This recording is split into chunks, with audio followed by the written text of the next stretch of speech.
Assalamualaikum warahmatullahi wabarakatuh. Al-Fatihah. A'udzu billahi minasyaitonir rajim. Bismillahirrahmanirrahim.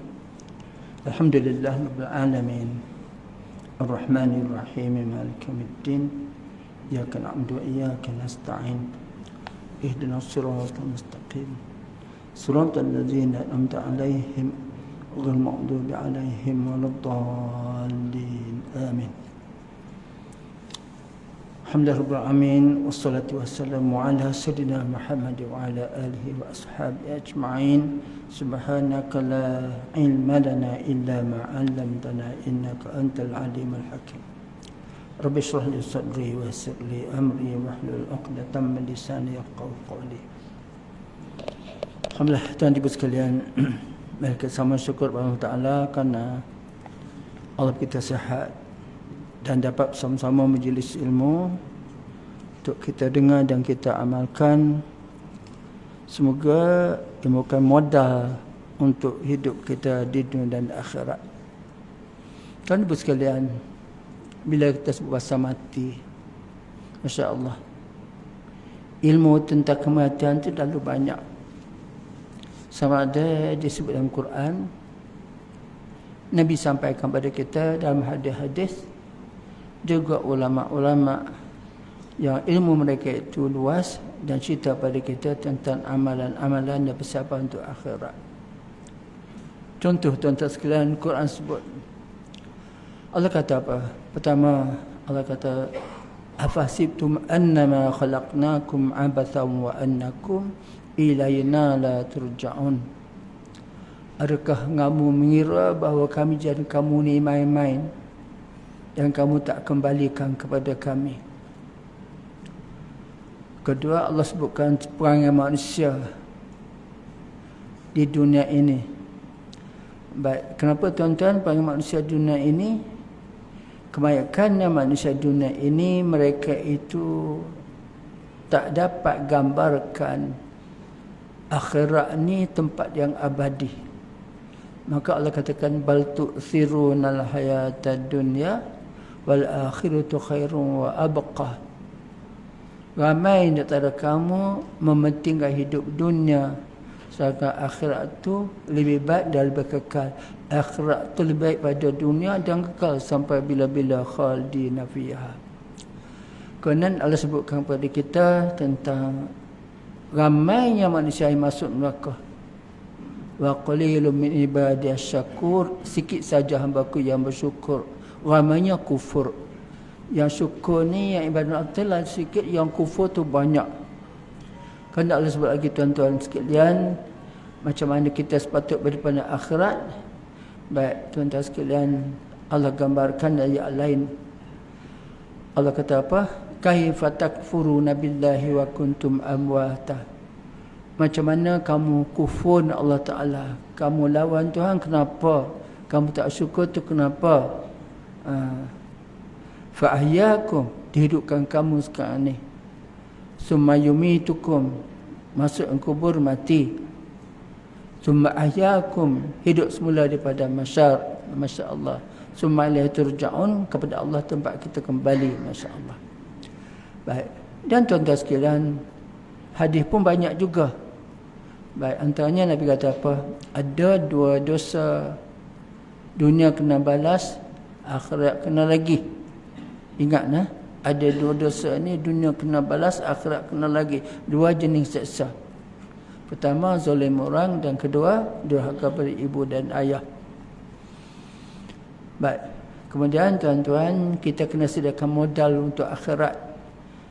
Tidak bergerak tapak kaki anak Adam sehingga Allah tanya mereka 4 perkara. Umur muda dah habiskan ke mana? Sihat badan dia buat apa dulu, Masya Allah? Ketiga, belajar ilmu, amal ke tidak? Keempat apa? Keempat ialah harta. Masya Allah, harta dari mana dapat, ke mana dibelanjakan. Lagi Nabi sebut, bila kita meninggal dunia, bila mati anak Adam, amalan kita putus. Habis dah, tak ada apa-apa. Kecuali 3 perkara ni, kejar sungguh-sungguh. Pertama, sedekah jariah. Kedua, ilmu yang dimanfaatkan kepada orang lain. Ajar orang ilmu apa pun tak apalah. Dan kita mati, orang amal ilmu kita tu, kita dalam kubur dapat pahala berterusan. Ketiga, anak soleh mendoakan. Anak soleh mendoakan. Kan Nabi sebut amalan pertama akhirat besok ialah amalan pertama yang Allah kira apa benda? Semayang 5 waktu. Amalan pertama Allah kira semayang 5 waktu. Kau tak semayang, dia akan masuk neraka sakar. Kau semayang tak sempurna, Allah akan tengok semayang sunat yang kita buat. Semayang qabliyah dan ba'diyah. Yang ini kena pandai cara modal untuk akhirat. Yang paling banyak tuan-tuan pahalanya semayang sunat subuh. Semayang sunat subuh pahala macam ibadat sepanjang malam. Bukan semayang sunat subuh pahala macam dunia dan seisinya. Solat subuh berjemaah pahala macam ibadat sepanjang malam. Masya Allah. Dan tuan-tuan sekalian, saya sebut selalu, bila mati besok, jangan jadi orang yang bankrupt. Orang bankrupt kenapa? Pahala dia bagi pada orang lain. Sebab orang datang minta pahala pada dia. Sebab dunia dulu dia buat dosa, tak minta maaf. Akhirat besok orang tu datang minta pahala dia. Kita bagilah pahala kepada orang. Sehingga bila pahala kita habis, maka kita tangguh dosa orang tu semua dan kita masuk neraka dosa orang lain. Masya Allah.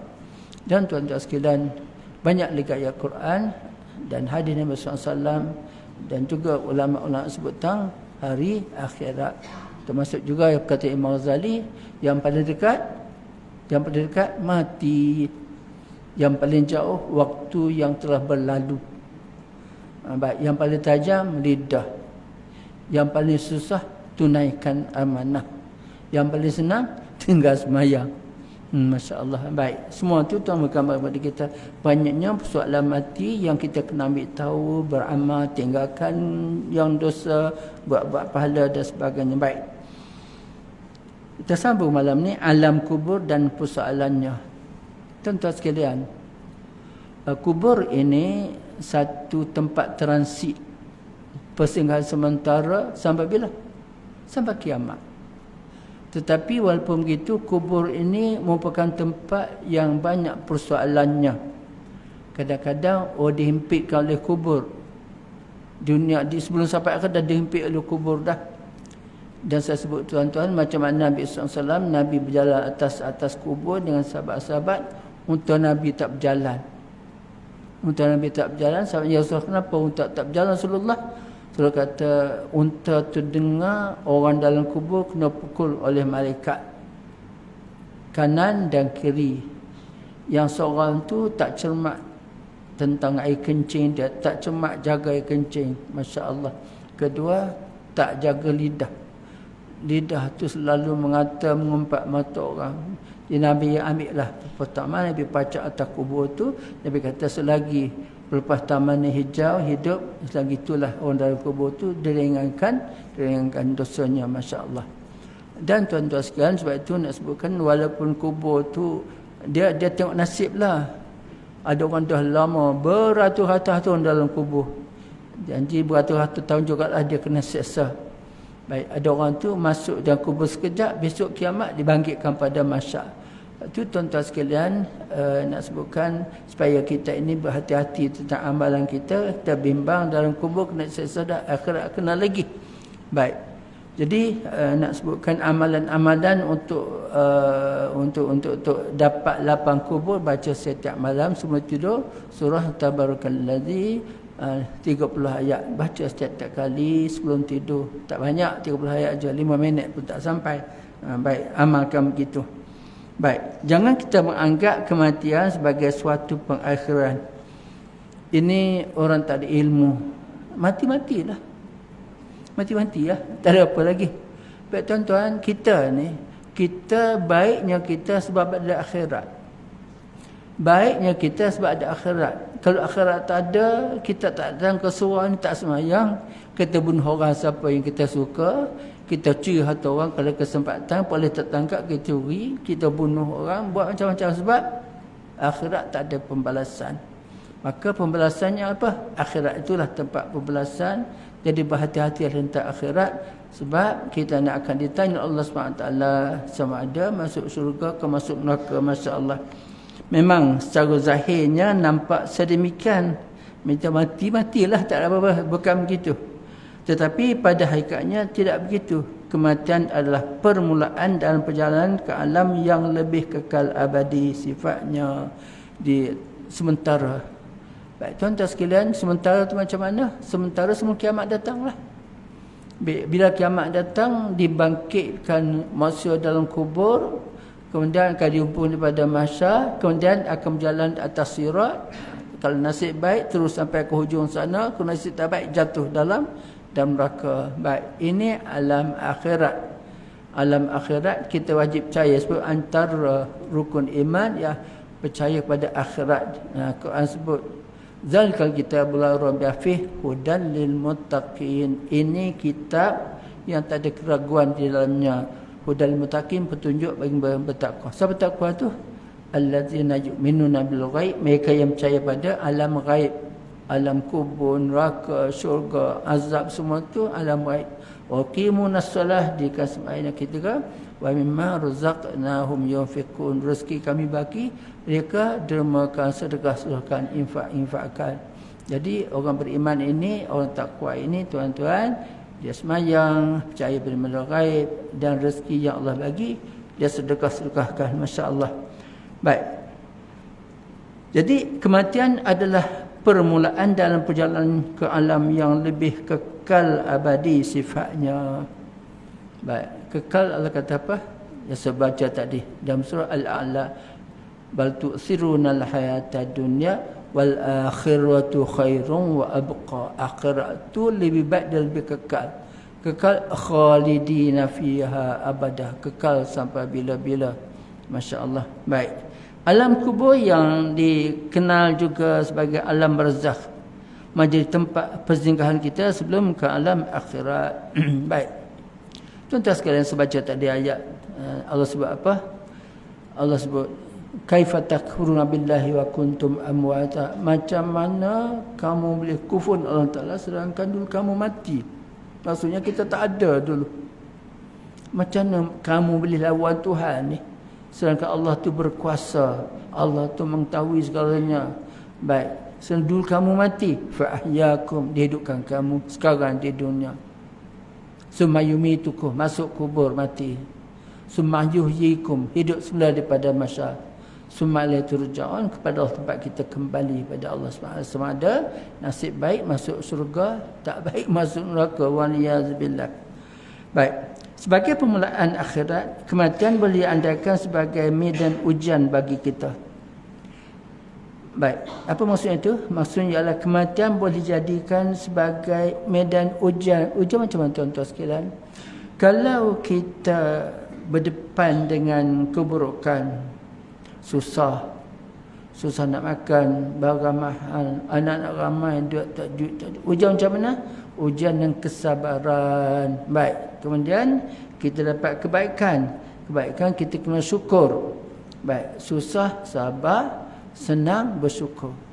Saya sebut selalu tuan-tuan, Nabi kata apa? Orang beriman ni ajaib. Ajaib apa? Pelik. Kenapa pelik? Masya Allah, bagi dia semua berpahala. Orang beriman tuan-tuan, bila senang dia bersyukur, dapat pahala. Bila susah dia bersabar, dapat pahala. Di semua itu dapat pahala Allah Subhanahu Wa Taala, dengan syarat ilmu dia adalah dia tidak, kalau dia susah dia tidak kecewa, tidak susah hati dan sebagainya. Sehingga Imam Ghazali sebut, bila kamu susah, tengok orang lebih susah pada kamu. Dan Nabi larang tengok orang di atas, tengok orang di bawah. Maksud apa? Bila kita susah, tengok orang lebih susah pada kita lagi. Kita ada 4 bilik rumah, ada orang rumah 2 bilik saja, campur lelaki perempuan, anak-anak adik tu, Masya Allah. Baik, bila kamu susah, tengok orang lebih susah pada kamu. Baik, supaya kamu syukur nikmat, susah aku, susah orang lagi. Begitu. Baik. Jadi itulah tuan-tuan sekalian yang kita nak ingat tentang kehidupan akhirat. Kemudian Allah kata apa? Baik. Oleh itu, jika ada yang menafikan pertemuan dengan Allah SWT serta terus kekal dengan kesenangan dunia, ingatlah tuan-tuan sekalian, kalau orang tak yakin dengan akhirat, tuan-tuan sekalian, saya bagi tahu, ada kadang-kadang Kalau orang itu, saya sebut nak kata apa, nak buat dosa pun kena ada ilmu. Macam mana tu? Nak buat dosa pun kena ada ilmu. Contoh, kenapa tak semayang? Aku ni bukan tak mau semayang, tapi malas. Kerana sibuk dengan kerja tak semayang. Tapi aku tahu berdosa. Berdosa lah tu.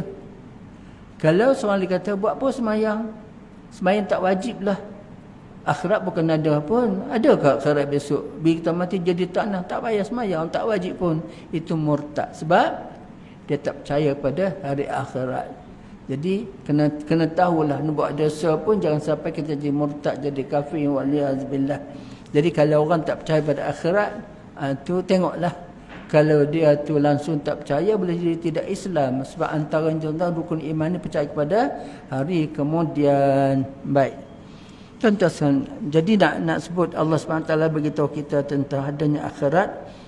Innal ladzina la yarjuna liqa'ana wa radu bil hayati dunya wa tama'unnu biha wal ladzina hum an ayatina ghafilun ulaika ma'wahumun nar bima kanu yaksibun. Sesungguhnya orang yang tidak mengharapkan, maksud tak percaya nak jumpa Allah Ta'ala, tu macam mana tu? Mungkin dia kafir, waliyazbillah.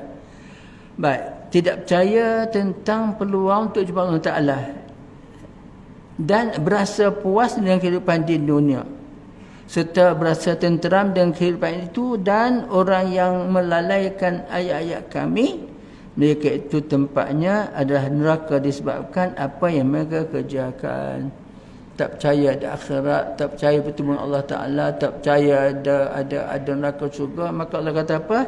Mereka itu tempatnya dalam neraka.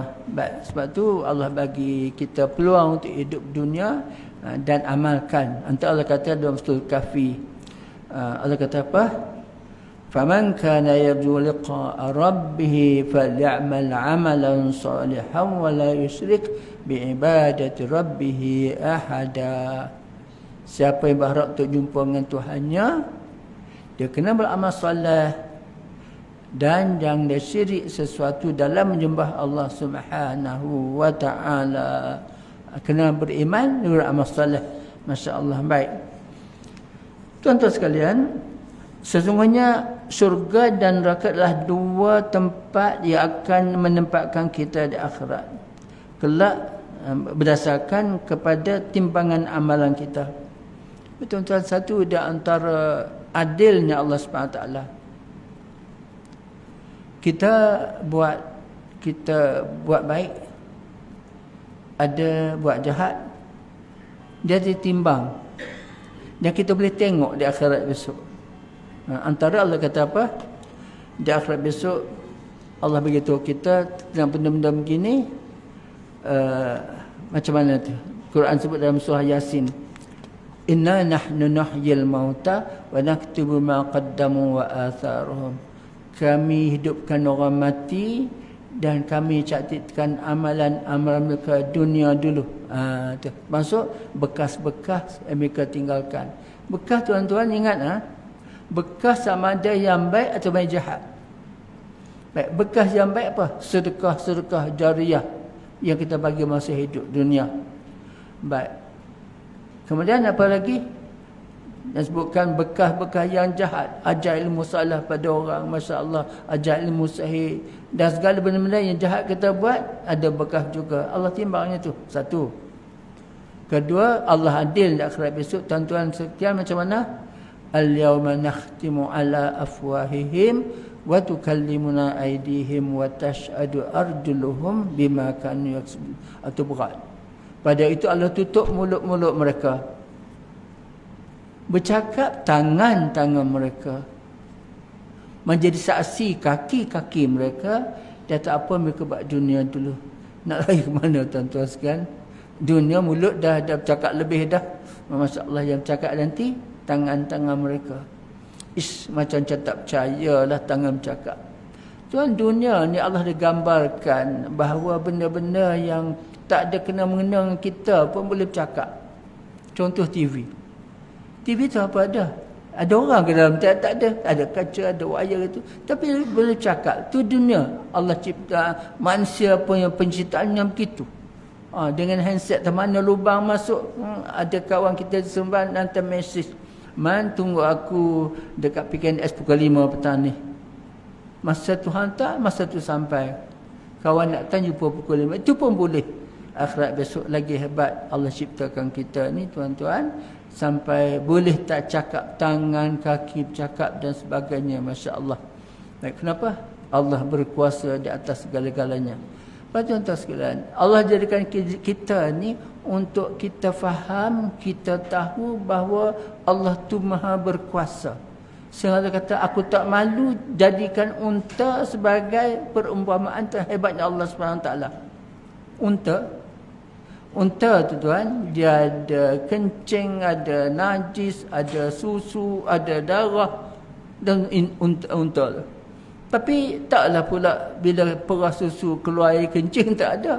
Baik, dia nak sebutkan itu Allah berkuasa. Yang kedua tuan-tuan sekalian, kadang-kadang kita tengok anak, seorang anak tu, kita tanya, ni anak maksum ke? Yalah. Kenapa? Muka awak macam rupa maksum contoh. Nak sebutkan tuan-tuan, anak tu dijadikan dalam perut. Perut tu anak jadi sebab ada hubungan mak dan ayah. Macam mana rupa tu? Rupa manusia, kan rupa mak dia dan ayah dia tu nak sebutkan bahawa Allah tu berkuasa. Kadang-kadang rupa macam bapa, tapi dalam proses dalam perut mak. Itu menggambarkan kita bahawa Allah itu berkuasa. Kita yakin bahawa Allah ni menjadi, buat sesuatu amat berkuasa dan sebagainya. Baik. Jadi tuan-tuan sekalian, surga dan neraka adalah dua tempat yang akan menentukan nasib kita di akhirat besok. Baik. Maka dengan itu amalan kita dunia ini boleh menentukan hidup kita di akhirat. Betul tuan-tuan sekalian, saya sebut awal tadi bahawa di akhirat besok dia sebut dalam di kubur dah dapat merasakan nikmat akhirat ataupun berat di akhirat besok, alam kubur begitu. Baik, kemudian di pada masa dan alam akan menerima hukuman dan sebagainya. Sebab tu kita kena tahu semua amalan-amalan yang kita nak buat sebelum jumpa alam akhirat. Termasuk tuan-tuan dalam disebutkan satu hadis, ada 7 golongan yang boleh menaung daripada masa semasa tak ada naung lain melainkan naungan Allah Subhanahu wa taala. Pemimpin yang adil, orang muda hidup ibadat Allah Subhanahu wa taala, orang iman hebat, perempuan muda kaya anjak berzina dia tak mau, orang bangun malam mengenangkan dosa dan menangis. Yang kelima, orang yang ikhlas memberi derma sedekah. Contoh kanan beri, kiri pun tak tahu. Yang keenam ialah orang hati bergantung dengan masjid, suka salat berjemaah. Ketujuh, orang yang bersahabat kerana Allah, berpisah kerana Allah. Pastikan kita masuk mana-mana golongan itu supaya kita selamat akhirat besok, selamat daripada masa, insya-Allah masuk syurga lah. Gitu. Baik. Jadi tuan-tuan sekalian, Nabi sebut satu hadis, maksudnya perbuatan baik akan menghindarkan kematian buruk, penyakit dan kebinasaan. Ahli kebaikan dunia juga merupakan ahli kebaikan di akhirat.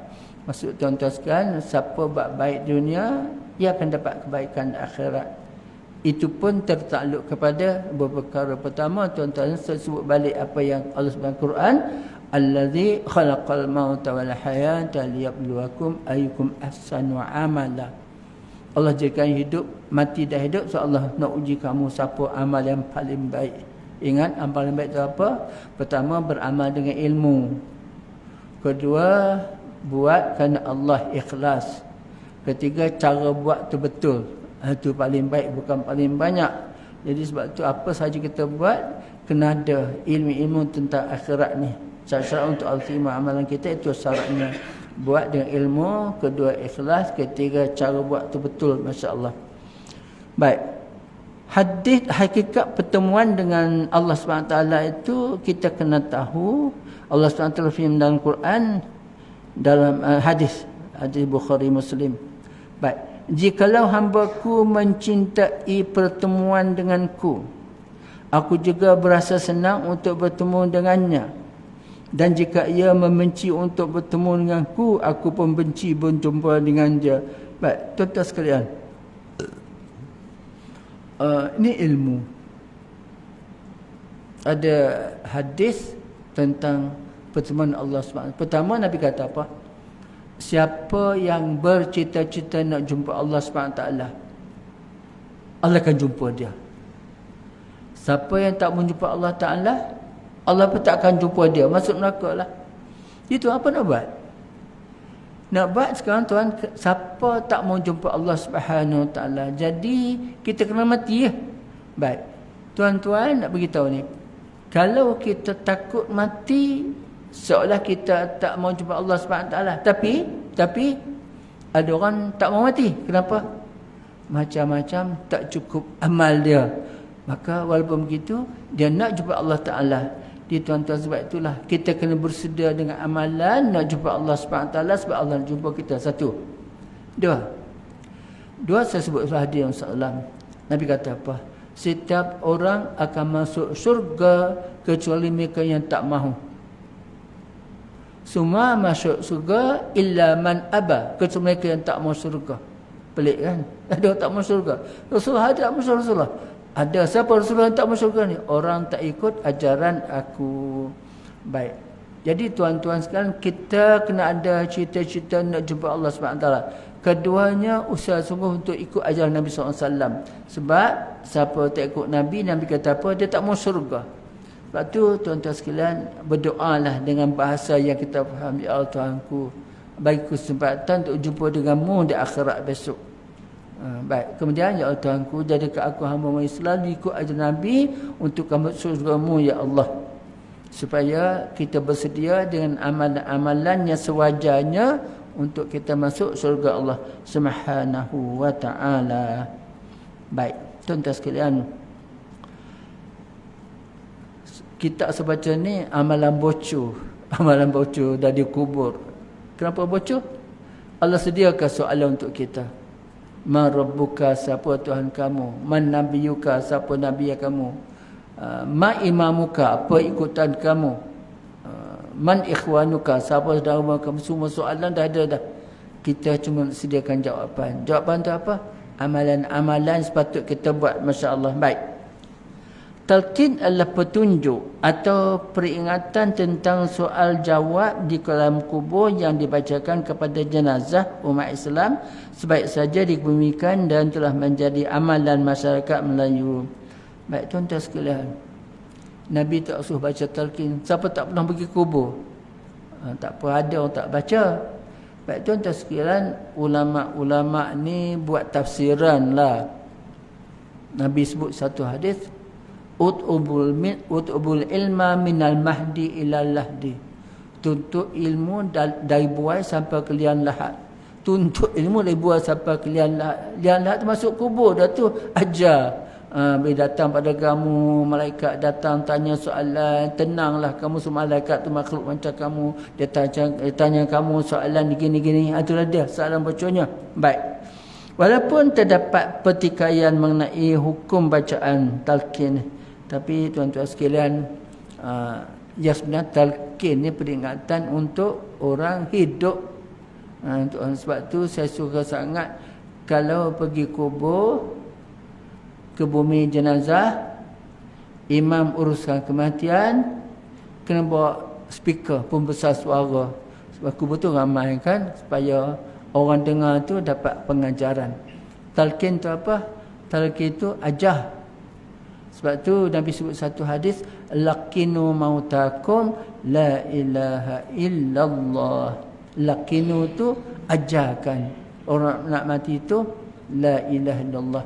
Ni ilmu tentang berdepan kematian. Tuan-tuan sekalian, semua orang kena tahulah. Mak nak mati, mak mengucap. Tak, bukan tu. Pakcik mengucap. Dia tak, bukan tu cara. Kena sebut. Ayah sebut la ilaha illallah. Sebut pelan-pelan supaya dia boleh ikut. La ilaha illallah. Laqinu mautakum. Ajar nak mati kamu tu la ilaha illallah. Talqin apa pula? Talqin tu ialah ilmu untuk sampai kepada orang dalam kubur. Yang sebenarnya untuk orang hidup yang pergi hantar ke kubur tu untuk dia dengar.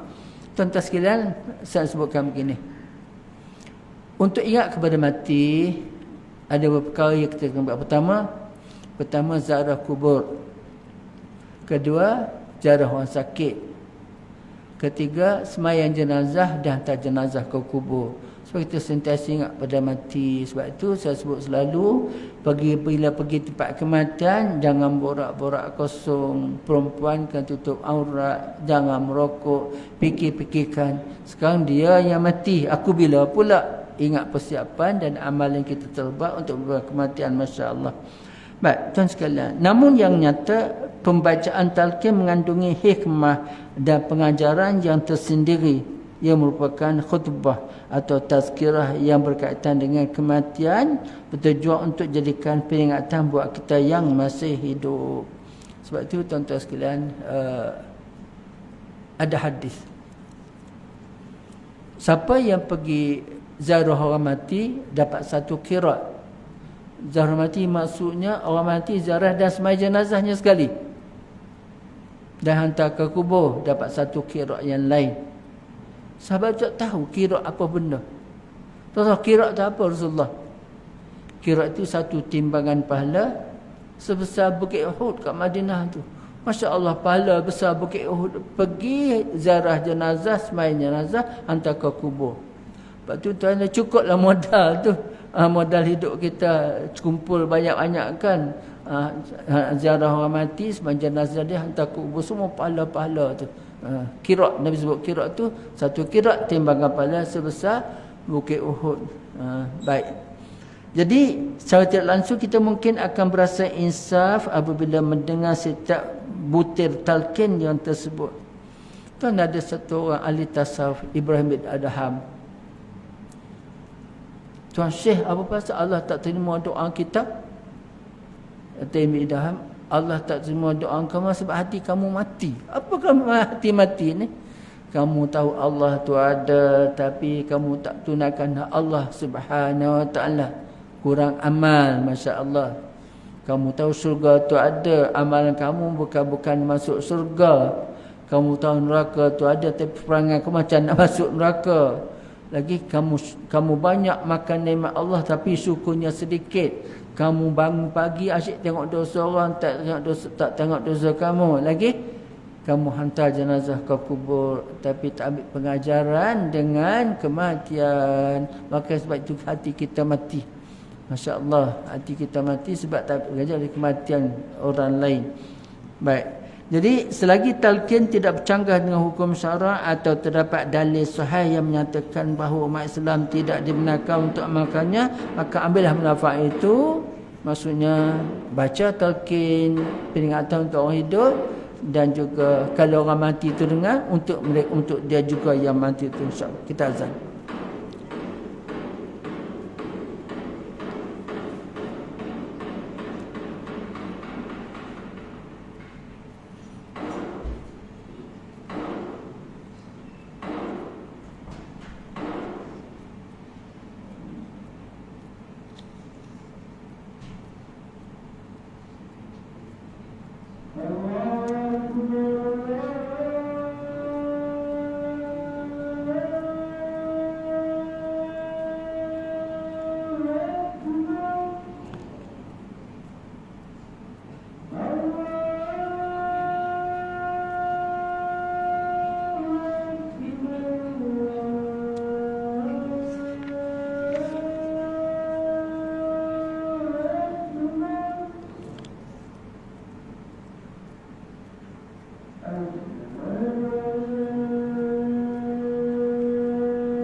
La quwwata illa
Allahumma rabbah wassalatul wassalam ya arhamar. Baik, tuan-tuan sekalian, Nabi sebut satu hadis. Ingatkan satu waktu bila kamu tak dapat lagi kelazatan. Ingatkan satu waktu bila Allah tarik kelazatan daripada hidup kamu. Waktu itu apa? Kematian. Jadi bila kita pergi kubur, orang baca talqin, orang ajar orang mati itu. Yang sebenarnya itu pengajar kita hidup. Jadi tuan-tuan, ingatlah bila kita mati, kelazatan dia sudah tidak ada. Ingat waktu itu, waktu kematian supaya kita beramal, banyakkan amalan dan kurangkan dosa. Wallahu a'lam. A'udzubillahi minasyaitonir rajim. Bismillahirrahmanirrahim. Alhamdulillahirabbil hamdan yuafi ni'mahu yukafi'u mazidah. Ya rabbana lakal hamdu kama yanbaghi li jalali wajhika wa 'azimi sultanik. Wassalatu wassalamu ala sayyidina Muhammadin wa alihi ajma'in. Allahumma a'inna bil 'ilmi wa zayyinna bil hilmi wa akrimna bit taqwa wa jamilna bil afiyah. Rabbana atina fid dunya hasanah wa fil akhirati hasanatan wa qina adzaban nar. Walhamdulillahirabbil alamin. Subhanallah bihamdihi subhanakallahumma wa bihamdika asyhadu an la ilaha anta astaghfiruka. Bismillahirrahmanirrahim. Al-'asr. Innal insana fi khusrin illa alladhina amanu wa salihat wa tawassaw bil haqq wa tawassaw bis sabr. Sadaqallahul azim. Assalamualaikum warahmatullahi wabarakatuh.